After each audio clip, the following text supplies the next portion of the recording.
Hello friends. आज मैं फिर आई हूँ आपके लिए एक और अच्छी सी कहानी लेकर के। आपको मेरी कहानियाँ पसंद तो आ रही हैं ना? पसंद आ रही हैं तो अब तक सब्सक्राइब क्यों नहीं किया है? जल्दी से सब्सक्राइब कर लीजिए और नीचे एक बेल आइकन है, उसको भी प्रेस कर लीजिए, तो आपको मेरी कहानियों की नोटिफिकेशन मिल जाएगी। आप रोज़ मेरी कहानियाँ सुनते रह सकते हैं। तो आज जो कहानी मैं आपके लिए लेकर के आई हूँ वो काफ़ी रोमांचक भी है और शिक्षाप्रद भी है।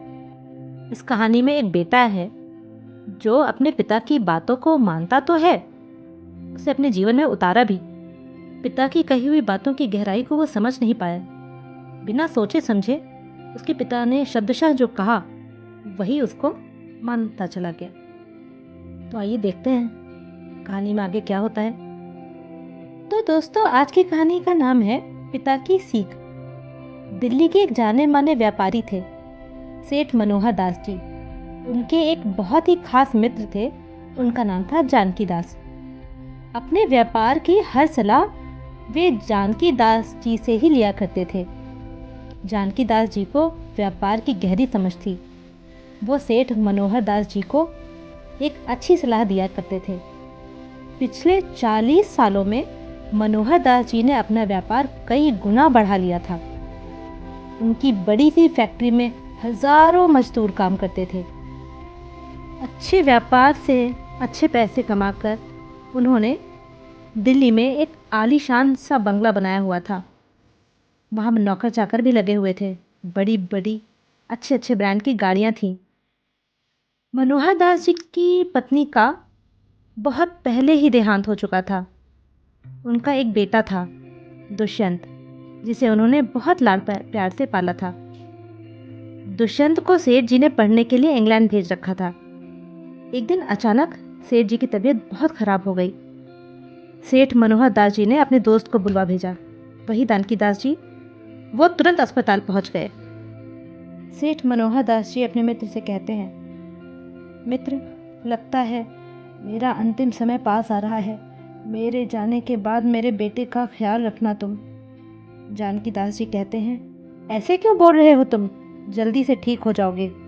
यहाँ इलाज नहीं हो पाया तो हम विदेश चलेंगे।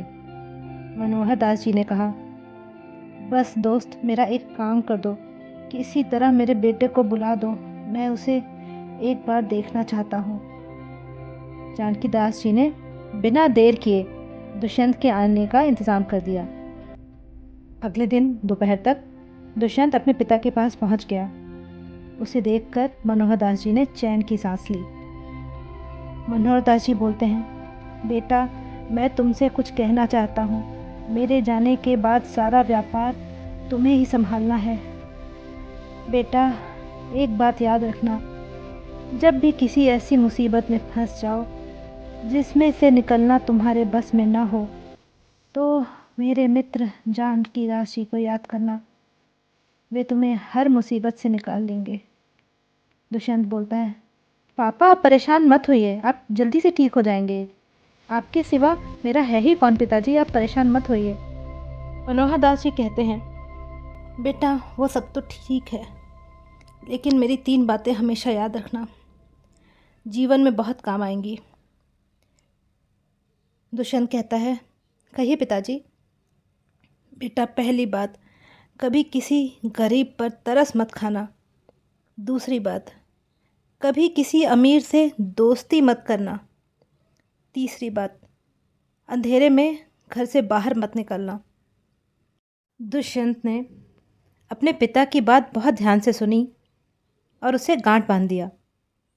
कुछ देर बाद जानकी दास जी भी अस्पताल पहुंच गए। शाम के समय मनोहर दास जी ने इस संसार को त्याग दिया। पूरे घर में शोक का माहौल था। अंतिम यात्रा की तैयारियां हो रही थीं। जानकी दास जी सारी व्यवस्था देख रहे थे। बीच बीच में वे दुष्यंत को भी संभाल रहे थे। इसी तरह समय बीत गया। करीब 1 महीने तक दुष्यंत पिता के शोक में घर बैठा रहा। एक दिन जानकी दास जी उससे मिलने आए। जानकी दास जी ने कहा, बेटा, अब तुम्हारे पापा का बिजनेस संभाल लेना चाहिए। उनकी भी यही इच्छा थी। दुष्यंत ने उनकी बात मान ली और अगले दिन से ऑफिस जाना शुरू कर दिया।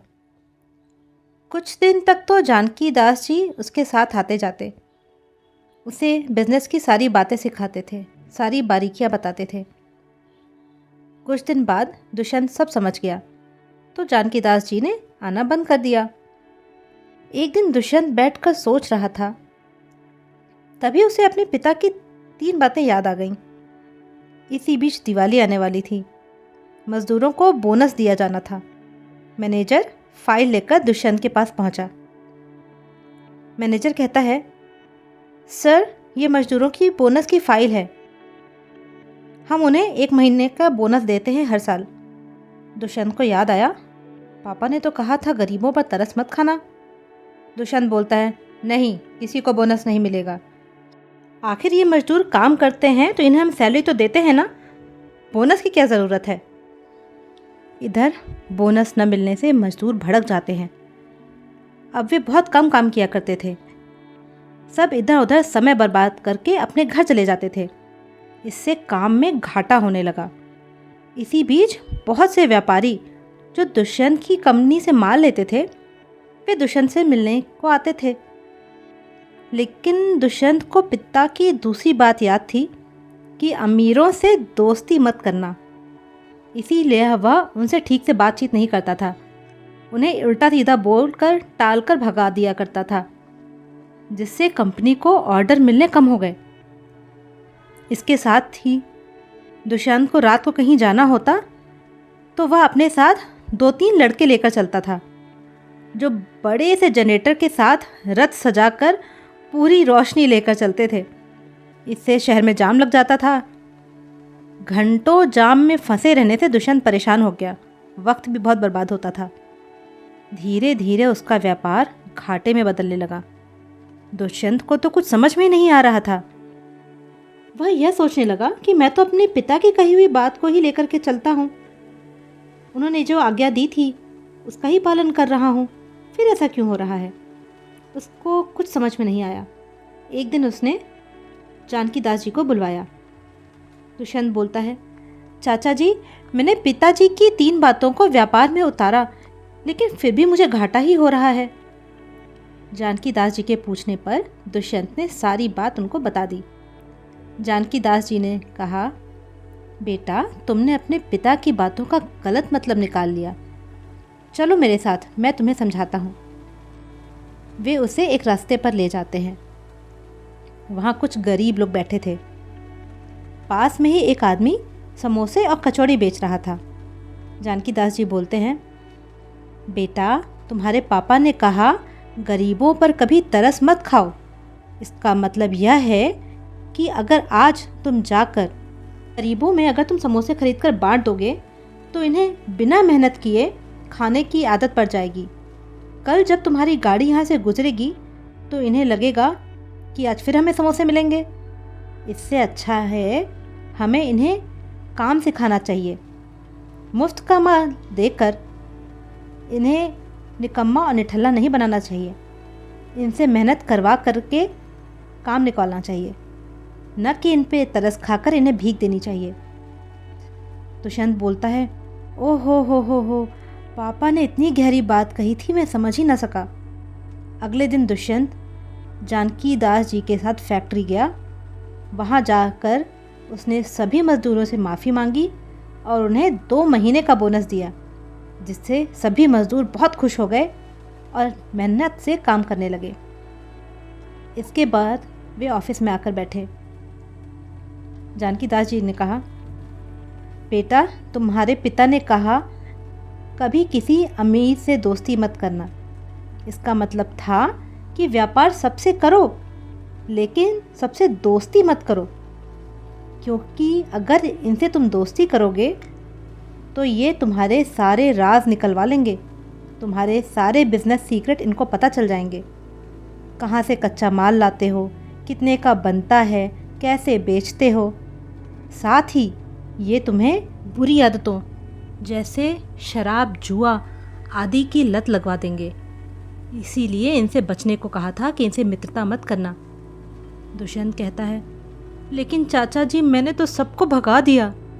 जानकी दास जी बोलते हैं, बेटा, तुम चिंता मत करो, सब मुझे अच्छे से जानते हैं।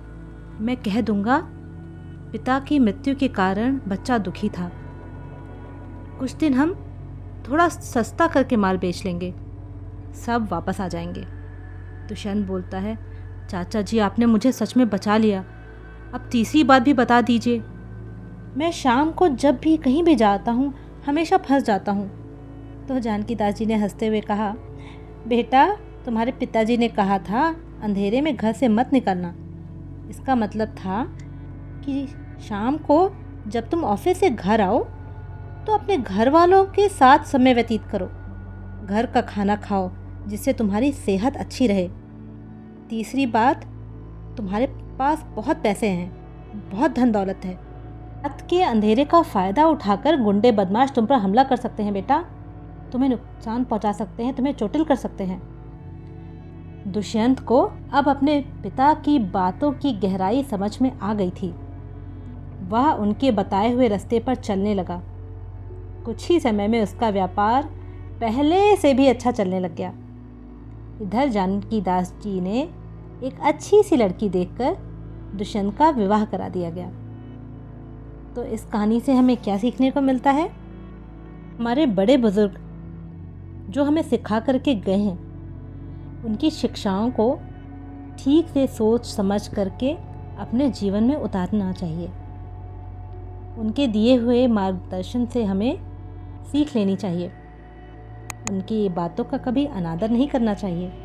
वो जब भी हमें कुछ कहते हैं वो हमारी भलाई के लिए ही होता है। चाहती हूँ आप सबको ये कहानी पसंद आई होगी। ऐसी और कहानियों को सुनने के लिए हमें सब्सक्राइब कीजिए और इस वीडियो को लाइक करिए, शेयर भी करिए। Thank you so much. फिर मिलते हैं।